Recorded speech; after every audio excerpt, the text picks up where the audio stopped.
Sunday சூப்பராக முடிஞ்சிருச்சு. Monday மார்னிங்கே காலையிலே எஞ்சி லஞ்ச் பேக் பண்ண ஆரம்பிச்சாச்சு. வேலையை ஊற வச்ச கொண்டக்கல்லையை வேக போட்டாச்சு.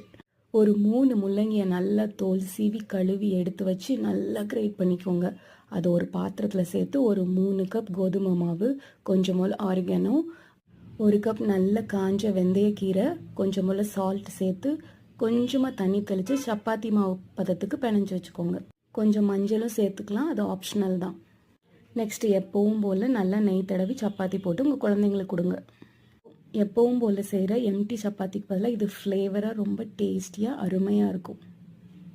இந்த ரேடிஷ் வெந்தயக்கீரை சப்பாத்திக்கு தொட்டுக்க சைடிஷாக நல்ல காரமான ஸ்பைசியான சுட சுட மூக்கடலை குருமா.